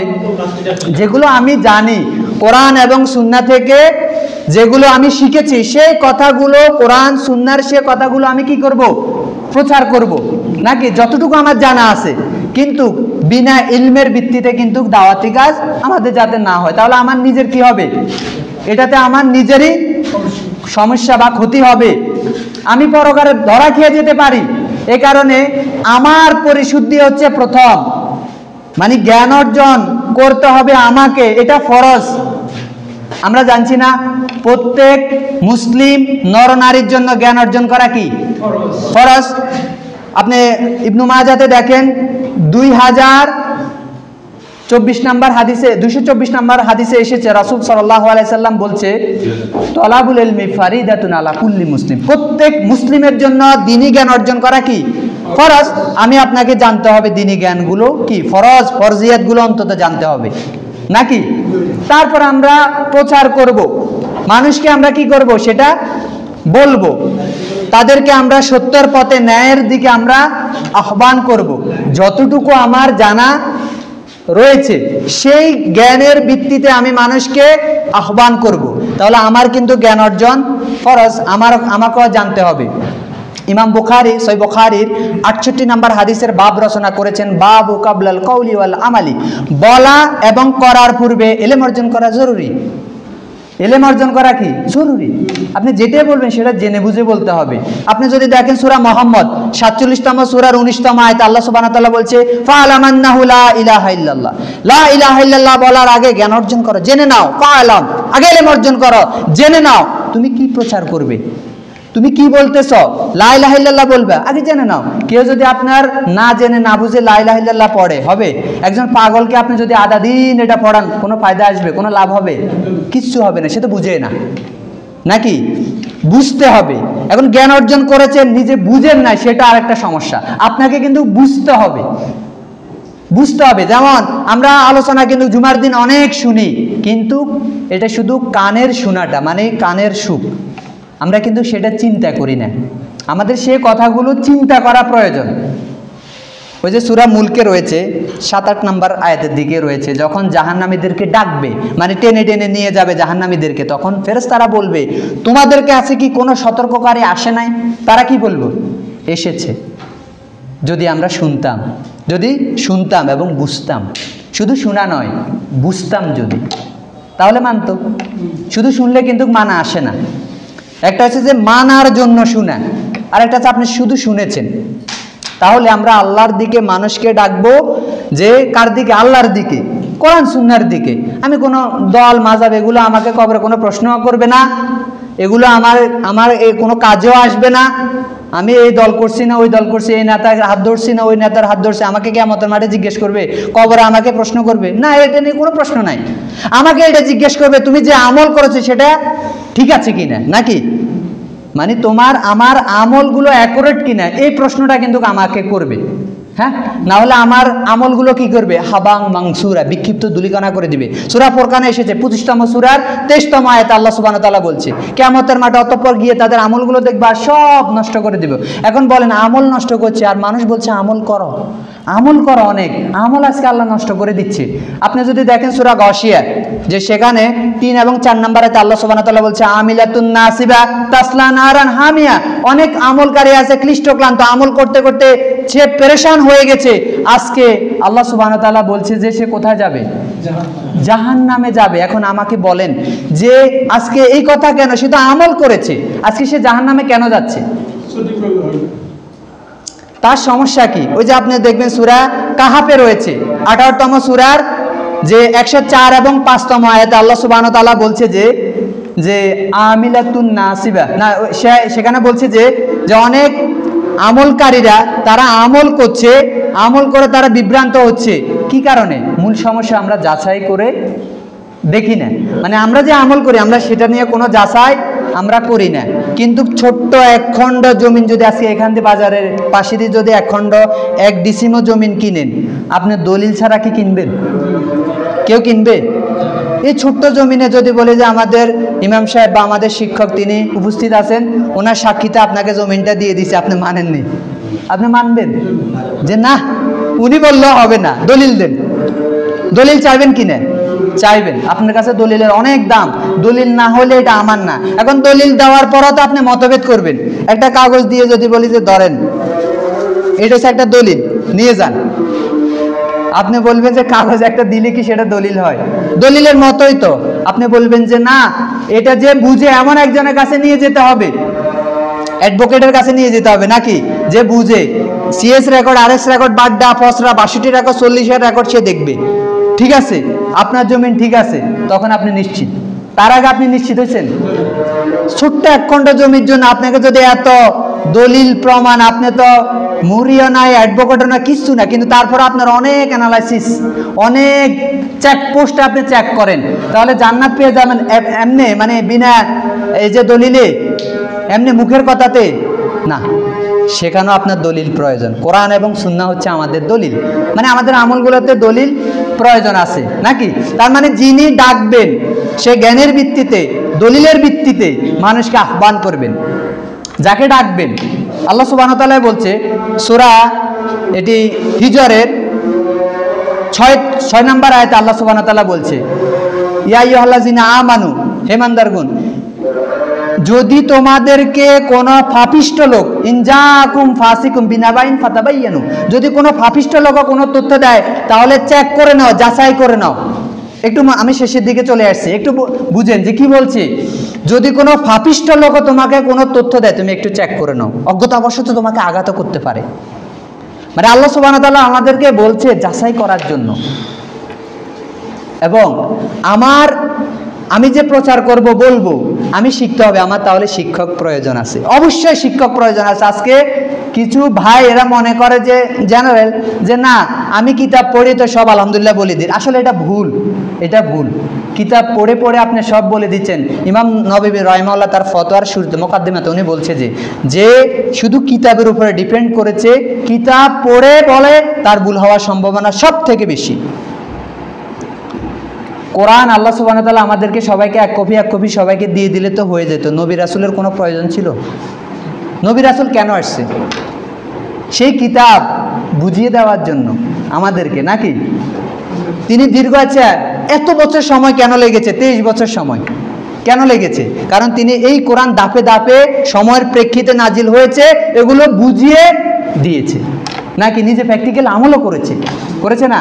সাহাবীদের প্রজন্ম, তাবিদের প্রজন্ম, তিনি বলছে, সহিহ বুখারীতে হাদিস এসেছে যে 2652 নম্বর হাদিসে, খায়রুন নাসি কারনি সুম্মাল্লাযিনা ইয়ালুনাহুম, সব থেকে সেরা স্বর্ণের প্রজন্ম, উত্তম প্রজন্ম আমার প্রজন্ম, তারপরের প্রজন্ম, তাদেরকে সেভাবে শিখিয়ে দিয়েছে, বুঝিয়ে দিয়েছে। এবং তিনি বলছে, আবু দাউদের হাদিসে এসেছে, 6705 নম্বর হাদিসে এসেছে, রাসূল সাল্লাল্লাহু আলাইহি ওয়াসাল্লাম এটা 4705 নম্বর হাদিসে এসেছে। তিনি বলছে যে আলাইকুম বিসুন্নতি, আমার সুন্নাত তোমরা অনুসরণ করবে, ওয়াসুন্নাতুল খুলাফায়ে রাশিদিন, আমার যারা খোলাফায়ে রাশিদিন তাদের সুন্নাত অনুসরণ করবে, সাহাবীদেরকে ফলো করবে। তার মানে আমরা জানবো, শিখবো কার মাধ্যমে? অবশ্যই আমাদের পেছনে শিক্ষক প্রয়োজন, নাকি? যারা দাওয়াতি কাজ করবে তারা অবশ্যই জেনে বুঝে সে দাওয়াতি কাজটা যাতে তার হয়, যে সে জ্ঞানের ভিত্তিতে মানুষকে আহ্বান করছে, দলিল প্রমাণের আলোকে দাওয়াতি কাজ করছে, মানুষকে বুঝিয়ে দিচ্ছে, যাতে এরকম হয়। মানে আমরা অনেক সময় অনেক কথা বলি ফেলি মানে না জেনে, নাকি? এরকম যাতে না, আমার মনে সন্দেহ দ্বিধা আসলে আমি একটু বিরত হব, ওই না বলাটা আমার জন্য কল্যাণকর। ইমাম মালিক রাহিমাহুল্লাহকে প্রশ্ন করেছে প্রায় 40টার মতো, উনি 37টাতে সম্ভবত উনি বলেছে যে আমি জানি না, জানা নাই। এটা বলতে হবে, এটা আলেমদের একটা, যে এটাও এলেম, এ জানা না থাকাটা, কারণ সব আমি জানবো, একজন মানুষ সব জানবে। কিছুক্ষণ আগে এই যে উনি বলেছিলেন মাশাআল্লাহ, যে সব জ্ঞান একজনের ভিতরে থাকবে, এটা সম্ভব না, নাকি? যতটুকু জানি কোরআন এবং সুন্নাহর আলোকে যাতে সেটা হয়, নাকি? কোরআন এবং সুন্নাহর আলোকে যাতে সেটা হয়, এবং আমাদের আমলগুলো যাতে সেভাবে হয়, কোরআন এবং সুন্নাহর আলোকে যাতে আমলগুলো আমাদের হয়। তারপরে দাওয়াত যারা দিবে বিনয়ী হতে হবে, বিনয়ী হলে দাওয়াত বেশি মানে এটা প্রভাব বিস্তার করে, বেশি কবুল হয়, গ্রহণযোগ্য হয়। আল্লাহ সুবহানাহু ওয়া তাআলা যখন ফেরাউনের কাছে মুসা আলাইহিস সালামকে পাঠিয়েছেন, তখন বলছে যে তুমি কি হওয়ার জন্য? বিনয়ীভাবে, নম্রভদ্র তাকে বলো। একজন ফেরাউন দাম্ভিকের কাছে গেল দাওয়াতি কাজ করার জন্য, কিন্তু কিভাবে বলার জন্য বলছে? বিনয়ী হয়ে। আর এটার প্রভাবটা বেশি, আপনি মানুষকে আঘাত করে বলবেন, এর থেকে মানুষকে কোমল হয়ে বলাটা বেশি এটা গ্রহণযোগ্য। যে রাসূল সাল্লাল্লাহু আলাইহি ওয়াসাল্লামকে বলছে যদি আপনি কঠোর হতেন তাহলে আপনার কাছ থেকে মানুষ ছিটকে পড়ে যেত, আপনি কোমল হয়েছেন, আপনি মানে যে বিনয় হয়েছেন, তো বিনয় কোমল এটা কিন্তু দাওয়াতের ক্ষেত্রে বেশি প্রভাব বিস্তার করে। তাহলে দাওয়াতের ক্ষেত্রে গুরুত্বপূর্ণ একটি দিক হচ্ছে যে কি হওয়া, একটু বিনয় কোমলভাবে মানুষকে বুঝিয়ে, যে আখেরাতের মুখী হওয়ার জন্য তাকে বুঝিয়ে বলা, তাহলে সে বুঝবে এ কল্যাণকামী। ঠিক আছে, দলিলের ভিত্তিতে আমাকে আহ্বান করছে, আমল আখলাকের কথা বলছে, ফিরিয়ে আনতে চেষ্টা করছে, যে সে অনেক আমার কল্যাণকামী, সে আমার উপকারটা চাচ্ছে। আপনি যদি তার ওই যে খারাপ সাইডগুলো নিয়ে যদি বেশি বলেন এবং মারাত্মকভাবে বলেন, সে আঘাতে পেতে পারে, হিতে বিপরীত হয়। কিছু লোক এখান দিয়ে বসে ধরেন বাজে আড্ডা দিচ্ছে, আপনি এখান দিয়ে যাচ্ছেন, আপনি যদি তাদেরকে ধমক দিয়ে বলেন যে আজান দিছে এখন মসজিদে ঢুক, এটাতে প্রভাব কম পড়তে পারে, নাকি? হিতে বিপরীত হইতে পারে, কেউ আপনার গায়ে ছুটতে পারে। কিন্তু আপনি যদি বিনয়ী হয়ে বলতেন যে আজান দিছে, আমরা তো মুসলমান, আমাদের প্রত্যেকের উপর সালাত ফরজ, তোমার উপরও ফরজ, আমার উপরও ফরজ, নাকি? সুন্দরভাবে বললে গ্রহণ করার সম্ভাবনা সব থেকে বেশি ছিল, সে গ্রহণ করতো। অনেকের মনে হিট করতো এটা, না রে সময় তো এখানে বসে কাটাচ্ছি, যাই নাকি পড়ে ফেলি, এরকম। দাওয়াতের ক্ষেত্রে বিনয় হলে বেশি সেটা কবুলযোগ্য হয়, গ্রহণযোগ্য হয়। দাওয়াতের ক্ষেত্রে বিনয় প্রয়োজন। তারপরে দাওয়াতের ক্ষেত্রে তাহলে আমি যে পয়েন্টগুলো বলেছি, 1 নাম্বার হচ্ছে যে আমরা জ্ঞানের ভিত্তিতে দাওয়াতি কাজ করব, অন্যকে বলবো যতটুকু জানি সেই জ্ঞানের আলোকে এবং আল্লাহর সন্তুষ্টির জন্য। কার দিকে? আল্লাহর দিকে। নিয়ত থেকে আমরা খালেস করে ইখলাস ঠিক রেখে কার দিকে? আল্লাহর দিকে আমরা মানুষকে আহ্বান করব, এবং যে আমরা কোনো দল, মাযহাব, ইজম মানে এরকম কিছুর দিকে আসলে প্রকৃত যাতে আহ্বান না করি। আমি আপনি আমরা সবাই যদি আল্লাহর দিকে মানুষকে ডাকি, তাহলে আর এত মতভেদ থাকবে না। তাহলে আমরা যদি সবাই আল্লাহর দিকে ডাকি, তাহলে মানুষ এক হওয়ার সম্ভাবনা বেশি না? আমি যদি আমার দলের দিকে ডাকি, আপনি যদি আপনার দলের দিকে ডাকেন, তাহলে কি এক হওয়ার সম্ভাবনা আছে? আপনি আপনার কিতাব দিয়ে ডাকেন, আমি আমার কিতাব দিয়ে ডাকি, আপনি আপনার বুঝ দিয়ে ডাকেন, আমি আমার বুঝ দিয়ে ডাকি, এক হবে মানুষ? কখনো হবে না। একজন আলোচক এসে যদি কোরআন হাদিস দিয়ে বলে যেত, মানুষকে আল্লাহর দিকে ডাকতো, এত মতবাদ, এত ইজম, এত দল, এত যে কোন দল, এগুলো সৃষ্টি হতো না, মানুষ এত বিপাকে যেত না, নাকি? তারপরে আমি কি বলেছি, তাহলে আল্লাহর দিকে মানুষকে আমরা ডাকবো, কোনো দল ইজম এগুলোর দিকে নয়, এবং জ্ঞানের ভিত্তিতে, এবং প্রথম গুরুত্ব পাবে আমাদের ঈমান, আকীদা, তাওহীদ প্রথম গুরুত্ব পাবে মানুষকে বোঝানোর ক্ষেত্রে, মানুষকে বলার ক্ষেত্রে আমরা এটার গুরুত্ব বেশি দিব। তারপরে হচ্ছে কি, যে আমরা মানুষ যাদেরকে ডাকছি তাদের অবস্থা দিকেও দেখতে হবে, নাকি? এবং বিনয়ী নন্ম হয়ে তাদেরকে দাওয়াতি কাজ করতে হবে। আর একটা হচ্ছে যে আমাদের যে পরিবার রয়েছে তাদের গুরুত্ব সব থেকে বেশি। আমি ওই যে কেনিয়া যে কানাডা গিয়ে দাওয়াতি কাজ করার থেকে আমার বাড়িতে দাওয়াত হচ্ছে প্রধান গুরুত্ব, আমাকে ধরবে আমার পরিবার সম্পর্কে, নাকি? আমি হেঁটে বেরিয়ে দাওয়াতি কাজ করে যাচ্ছি, কিন্তু আমার পরিবারের বেখবর, এরা বেপর্দা, এরা বেসালাতি, এরা দিনের কিচ্ছু জানে না, নাকি? আমাকে এগুলো নিয়ে প্রশ্ন করবে না। যে আগে নিজে তুমি নিজে বাঁচো, আগে আমি, তারপরে আমার পরিবার, আমার ছেলে সন্তান, আমার বউ, স্ত্রী, এই যে যারা আছে পিতা মাতা, ভাই ব্রাদার, নাকি? তারা হচ্ছে আমাদের প্রথম। তারপরে কারা? তারপরে এবারকার সমাজ, পরিবেশ, বিভিন্নভাবে আমি দাওয়াতি কাজ করবো, নাকি? আমার পরিবার লোকদেরকে আমি বলবো, সুন্দরভাবে বলবো। অনেক সময় তারা আমাদের কথা ওইভাবে নেয় না, তাহলে আমরা একটা যে কিছু কৌশল অবলম্বন করতে পারি। একটা বক্সে কিছু কিছু ভালো ভালো আলেমের আমি আলোচনা কিছু কিছু সময়, খাওয়ার সময়, বসার সময় চালাতে পারি, আস্তে আস্তে শিখে যাবে অনেক কিছু। মাঝে মাঝে স্ত্রীকে নিয়ে কিছু বিষয় আপনার যেই আমি বসতে পারি, তাকে শিখাতে পারি। আমি যেটা শিখে এসেছি সেটা শেখানো যায়, সন্তানদেরকে শেখানো যায়। আর সবথেকে বড় হচ্ছে নিজের আমলে বেশি পরিবর্তন আসে। নিজে আপনি ঠিক হয়ে যাবেন, দেখবেন অটোমেটিক অনেক ক্ষেত্রে আপনার স্ত্রী আপনাকে ফলো করবে, ছেলে সন্তানও ফলো করবে। আপনি যদি অনেক পড়াশোনা করেন, আপনার ছেলেও কিন্তু চেষ্টা করবে পড়াশোনা করার জন্য, যে বাবা তো পড়ে তিনি তো জানতে চায়, তিনি জানে, আমিও জানতে হবে। বাবাকে অনুসরণ করে বেশি, মাকে ফলো করে বেশি, ঠিক আছে? এটাও কিন্তু দাওয়াতি ক্ষেত্রে বিশাল একটা প্রভাব ধীরে ধীরে বিস্তার করে। এটা একদিনে করবে না, ধীরে ধীরে একটু একটু সময় নিয়ে একটা সময় এটা তিনি দেখবেন যে অনেক কিছু সে জানে, পরিবার অনেক কিছু মানে। হাদিসটা সহিহ বুখারীর 2493 নম্বর হাদিস, নোমান ইবনে বশির রাদিয়াল্লাহু আনহু থেকে বর্ণিত হাদিসটি। তিনি বলছেন, রাসূলুল্লাহ সাল্লাল্লাহু আলাইহি সাল্লাম বলেছেন যে দাওয়াত, আল্লাহর সীমারেখা, মানুষকে আহ্বান করা, এটা লঙ্ঘন করার উদাহরণ দিতে গিয়ে বলছে দোতলা একটা নৌকার মতো, যেখানে পানিতে চলছে, তো দোতলা পানি নিচে নাই, উপরে তাদের পানির কল, তো নিচের লোকেরা কোথায় যায়? উপরে যায় পানি আনার জন্য। এখন নিচের লোকেরা চিন্তা করলো যে এরা মনে হয় বিরক্ত হয়, যে বারবার উপরে উঠা লাগে, আমরা তো নিচে আছি, পানি তো আমাদের কাছে আছে, শুধু একটা কূপ দিব আর নিচ থেকে পানি উঠবে, পানি তো আমাদেরই কাছে। ধরেন তারা কূপ দেওয়া শুরু করলো, কি হলো? পানি যদি আসে, উপরে তলা যারা, এরা বাঁচবে? সবাই গ্রাস হবে না? সবাই মারা যাবে না? তো যখন বিপদ নেমে আসবে, তখন ওই ভালো মন্দ সবাইকে কিন্তু গ্রাস করে, আমিও পাবো, আপনিও পাবেন। এই কারণে নিজেদের ভালো থাকার জন্য দাওয়াতি কাজ করতে হবে, না হলে বিপদ নেমে আসবে। ওই যে তার আগে যে হাদিসটা বললাম তিরমিজি থেকে, যে 1376 নম্বর যে হাদিসটা বললাম, যখন কেউ সৎ কাজের আদেশ, অসৎ কাজের নিষেধ করবে না, তখন রাসূল সাল্লাল্লাহু আলাইহি সাল্লাম বলছে তাদের উপর আযাব আসবে, আর এই আযাবে গ্রাস করবে সবাইকে, এবং তারা দোয়া করবে, আল্লাহ দোয়া কবুল করবে না।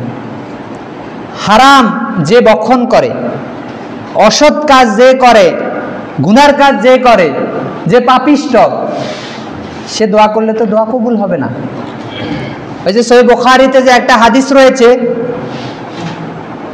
সহিহ মুসলিমেও রয়েছে 1015 নম্বর হাদিস, যে একজন ব্যক্তি মরুভূমিতে, সে আল্লাহর কাছে দোয়া করছে, বিপদে পড়ে, এলোমেলো চুল, দুলোমলিন, আল্লাহর কাছে হাত তুলে দোয়া করছে, ইয়া রব, ইয়া রব।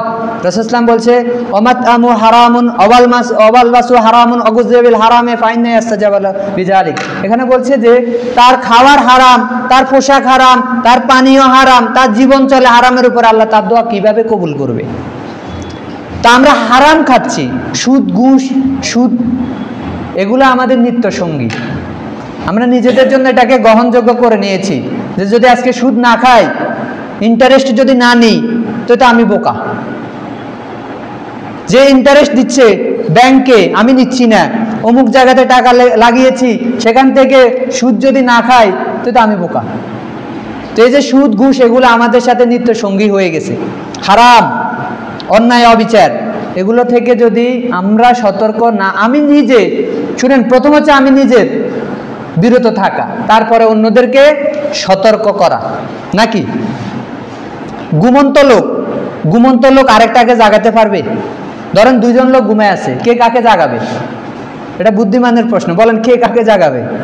কেউ কাকে জাগাতে পারবে? কারণ সবাই তো ঘুমায় রয়েছে। তো আপনি যদি কোরআন সুন্নাহ না মানেন, আরেকজনকে আপনি কিভাবে দাওয়াত দিবেন? আপনি নিজে আমল করেন না, অন্যকে কিভাবে আমলের আপনি দাওয়াত দিবেন? ওটা তো কাজ হবে না। ধরেন একজন বয়স্ক লোক, তিনি জাদুর তেল বিক্রি করছে, যে এই তেল কেউ যদি লাগায় সে জওয়ান হয়ে যাবে, যুবক হয়ে যাবে। এই বৃদ্ধ মানুষের তেল কেউ কিনবে? কেন কিনবে না? কারণ সে নিজে তো বৃদ্ধ। মানুষ বলবে সে ভণ্ড, সে নিজে ফায়দা পাচ্ছে না, এটা লাগিয়ে সে আমাদের কাছে তেল বিক্রি করছে। তার মানে আমি নিজে সজাগ হতে হবে। আমার নিজের হেদায়েত বেশি গুরুত্ব, আপনার জান্নাতে যাওয়া বেশি গুরুত্ব আপনার পাড়াপড়শি থেকে। তা আপনি নিজে সতর্ক হয়েছেন, সে অনুযায়ী মানুষকে এবার আহ্বান করবেন, ডাকবেন, যতটুকু জানেন। ওই যে বললাম, জ্ঞানের ভিত্তিতে মানুষকে ডাকবেন, বলবেন, সতর্ক করবেন, কিন্তু সেটা জেনে বুঝে সজ্ঞানে যাতে হয়। দলিল কোরআন সুন্নাহ যাতে সেটাতে অবশ্যই সাপোর্ট করে, এটার বাইরে যাতে না হয়। যিনি দাওয়াতি কাজ করবেন, বললাম তাকে নমনীয় হতে হবে। দাওয়াতের সময় তাকে নমনীয় হতে হবে, এটা বেশি প্রভাব বিস্তার করে। তার এলেম থাকতে হবে, সে নিজে জাগতে হবে, তার আমল থাকতে হবে, না হলে এটাতে কোনো প্রভাব বিস্তার করবে না, পড়বে না, আসর পড়বে না। কারণ নিজে এটা আমল করে না, নিজেই কিয়ামতের মাঠে বলবে আলেমদেরকে যে হুজুর, আপনি তো আমাদেরকে সৎ কাজের আদেশ করেছেন, ডেকেছেন, অসৎ কাজ থেকে বাধা প্রদান করেছেন, আজকে আপনি দেখি জাহান্নামে। বলছে আমি ডেকেছি, বলেছি, কিন্তু আমি করিনি। আল্লাহ আমাদের হেফাজত করুক, আমি করিনি। তাহলে আমরা অনেকে বলি, ভালো, বলতে হবে, কিন্তু দেখেন আমারও আমল থাকতে হবে। নাকি আমার আমলও জরুরি, আমার মেনে চলাও জরুরি, আমার জান্নাতে যাওয়াও জরুরি, এবং আমার জ্ঞান থাকতে হবে। তার আলোকে আমি মানুষকে ডাকবো, আমার পরিবার বলছি আগে, তারপরে আমাদের যে যারা আছে পাড়াপড়শি, বন্ধু বান্ধব, তাদেরকে আমরা সতর্ক করব, বিভিন্নভাবে আমরা দাওয়াত দিব। দাওয়াতি কাজ করতে হবে। তাহলে যিনি দাওয়াতি কাজ করবেন তার এলেম থাকতে হবে। আর এক্ষেত্রে তার বিষয়ে আমি কয়েকটা পয়েন্ট বলে যাই, যদিও এখানে আমাদের সংক্ষিপ্ত কথা, অত বিস্তারিত বলার সময় নেই। সংক্ষিপ্তভাবে, যিনি দাওয়াতি কাজ করবেন মানে যিনি প্রচার করবেন, ঠিক আছে, তার বিষয়ে বলছি যে তার এলেম থাকা জরুরি, তিনি জানবেন, বুঝবেন, শিখবেন, শিক্ষক থাকা অবশ্যই। আর আমাদের শুনেন, শিখার জন্য এখন অনেক ব্যবস্থা রয়েছে। আমাদের আজকের দিনে, ভাই এদিকে একটু মনোযোগ দিন, আজকের দিনে কেউ যদি বলে যে আমার জ্ঞান অর্জন করার সোর্স ছিল না, আমি মাজুর ছিলাম, এটা কিন্তু গ্রহণযোগ্য হবে না আল্লাহ সুবহানাহু ওয়া তাআলার কাছে। নাকি একটা হাদিসের জন্য আগে যে 1 মাস সফর করেছে আব্দুল্লাহ ইবনে উনাইস, 1 মাস সফর করেছে, আমাদের কি সে অবস্থা আছে? আপনি কয় লক্ষ হাদিস চান, একটা অ্যাপস দিয়ে এখন পাওয়া যায়, কয়েক কেবি কাটবে, 1 টাকাও কাটবে না। আপনি অল্প কিছু সময়ের ভিতরে আপনি এখানে যায়, ফাটাগারে গিয়ে আপনি লাইব্রেরিতে গেলে সেখান থেকে আপনি হাদিসের কিতাব পাচ্ছেন, তাফসির পাচ্ছেন, কিতাব পাচ্ছেন। ওই যে বসে আছে আলেম, খতিব, বক্তা বসে আছে, বিভিন্ন জায়গাতে ছড়িয়ে ছিটিয়ে আছে, আপনি জিজ্ঞেস করেন। আপনি যদি বলেন যে আমার ব্যবস্থা ছিল না, এটা গ্রহণযোগ্য হবে না। আপনি 40,000 50,000 টাকা দামের মোবাইলে আপনি ক্লিক করে আনতে পারেন যে আজকে নতুন এখন ছবি, মুভি আর কি কোনটা আপডেট হয়েছে, এখন বের হয়েছে, নাটক কোনটা বের হয়েছে, আপনি আনতে পারেন। কিন্তু একটা মাসলা যে এটা জানি না, এটা বের করতে পারেন না আপনি, নাকি চেষ্টাও করেন না। একটা আলেমের ওয়াজ আপনি ক্লিক করবেন, চলে আসবে, আপনি এটা আনতে পারেন না, মানে এটা চেষ্টা নেই, নাকি? কিন্তু ওই 40,000 টাকা দামের মোবাইল দিয়ে আপনি বসে লুডো খেলেন। কি খেলেন? লুডো খেলেন না বসে বসে। আবার 10 পার্টি, যে কি একটা টাস খেলা আছে, জানি না এটা কিভাবে খেলে, কিন্তু আসলে ওই তাসটা কয়েকজনে বসে খেলে, খুব ওনাদের কিন্তু সময় রয়েছে। আপনি কি জবাব দিবেন? আপনার কিন্তু ব্যবস্থা ছিল, আপনার সকল ধরনের ব্যবস্থা ছিল জ্ঞান অর্জন করার, আপনি কিন্তু করেন নাই, নাকি? জ্ঞান অর্জন করতে হবে এবং দায়ী যারা হবে তাদের ধৈর্যের প্রয়োজন আছে। এই কারণে সূরা আসরে শেষের দিকে ওয়াসসাবর, ধৈর্যের কথা বলা হয়েছে। যারা জ্ঞান অর্জন করবে, প্রচার করবে, ভাই যারা প্রচার করবে তখন তাদের কিছু বাধা আসবে। বাধা আসবে না? দাওয়াতি কাজ করতে গেলে কিছু, সবাই কি বলবে ঠিক আছে? না, পেছনে কেউ বলবে যে এটা কি, কারণ ভালো কাজে বাধা সব থেকে বেশি। আপনি কোন একটা জায়গা যে, আচ্ছা আমাদের দেশে শাহরুখ খান এসেছে, আরো অনেকে এসেছে, কোনো বাধা হয়েছে? এখন একজন বাইরে থেকে ধরেন একজন হুজুরকে বা আলেমকে একজনকে আনবে, স্কলার্স একজনকে আনবে, বাধা হচ্ছে না? রাষ্ট্রীয়ভাবে বাধা দিবে। কিন্তু আপনি কনসার্ট করবেন, কেউ বাধা দিবে? কেউ বাধা দিবে না। এখানে নাচ গানের আসর হবে, কেউ বাধা দিবে? কিন্তু আপনি এখানে মাহফিল ডাকবেন, বাধা আছে, অনেক বাধা আছে। কি দরকার? এগুলা জঙ্গি কিনে নাকি? বিভিন্ন বাধা বিপত্তি চলে আসবে। সৎ কাজে, ভালো কাজে বাধা হবে, দাওয়াতে বাধা হবে, এটাই সত্য। আপনাকে ধৈর্যের সহিত আগাতে হবে, নাকি? এই কারণে সূরা আসরে আল্লাহ সুবহানাহু ওয়া তাআলা শেষে বলছে ওয়াসসাবর, ধৈর্য। মানুষ ক্ষতিগ্রস্ত, সময়ের কসম, ওয়াল আসর, সময়ের কসম, মানুষ ক্ষতিগ্রস্ত। ইন্নাল্লাযিনা আমানু, যারা ঈমান এনেছে তারা ক্ষতির মধ্যে নেই। ওয়া আমিলুস সলিহাত, যারা নেক আমল করছে, যারা মানুষকে সত্য ধৈর্যের উপদেশ দেয়, যারা দাওয়াতি কাজ করে, তারাও নেই। এবং যারা সবর, ধৈর্য ধারণ করে। ধৈর্য অনেক বড় গুণ, ধৈর্য অনেক বড় গুণ। বিপত্তি আসবে, বাধা আসবে, এটাই স্বাভাবিক। ভালো কাজে বাধা আসে বেশি, আপনাকে ধৈর্যের সহিত আগাতে হবে, কারণ আপনি আল্লাহ সন্তুষ্টির জন্য করছেন। তাহলে ধৈর্যের সহিত করতে হবে, সামনে এগোতে হবে। তাহলে যিনি দায়ী হবেন তার ধৈর্যের প্রয়োজন রয়েছে, তার ইলম প্রয়োজন রয়েছে, তার জাগ্রত জ্ঞান প্রয়োজন, তার নিজের আমল প্রয়োজন, তার জানা সঠিক তথ্য প্রয়োজন। যেটি বলবে সেটি অবশ্যই সঠিক হতে হবে। তারপরে বলছি তিনি পরিবার, আমার পয়েন্টগুলো বুঝতেছেন তো? নিজের পরিবার, পাড়া প্রতিবেশী এবং বন্ধু বান্ধব, এদেরকে কি করতে হবে? দাওয়াতি কাজ করতে হবে। এবং যদি সম্মিলিতভাবে করা যায় বেশি ভালো, বেশি ভালো। এই যে একটা সংগঠন ধরেন হলো, কয়েকজন থাকলে কাজটা খুব সুন্দর হয়। একজনে বহন করা অনেক কঠিন, একজন আঞ্জাম দেওয়া অনেক কঠিন, কয়েকজন হলে তাহলে খুব সহজে করা যায়। আজকে সংক্ষিপ্ত পরিসরে যে কথাগুলো বললাম, আল্লাহ সুবহানাহু ওয়া তাআলা আমি সহকারে আমাদের সবাইকে মেনে চলার তৌফিক দান করুক এবং আমাদের ভুল ত্রুটিগুলো আল্লাহ সুবহানাহু ওয়া তাআলা ক্ষমা করুক, আমাদের লক্ষ্য উদ্দেশ্যগুলো আল্লাহ সুবহানাহু ওয়া তাআলা কবুল করুক, আমাদেরকে সুস্থ রাখুক আল্লাহ সুবহানাহু ওয়া তাআলা, আমাদের আগামী দিন পথ চলাগুলো আল্লাহ সুবহানাহু ওয়া তাআলা কোরআন সুন্নাহ অনুযায়ী যাতে আমল আখলাক ঈমান করতে পারে সে তৌফিক দান করুক। সুবহানাকা আল্লাহুম্মা বিহামদিকা আশহাদু আল্লা ইলাহা ইল্লা আনতা আস্তাগফিরুকা ওয়া আতুবু ইলাইক।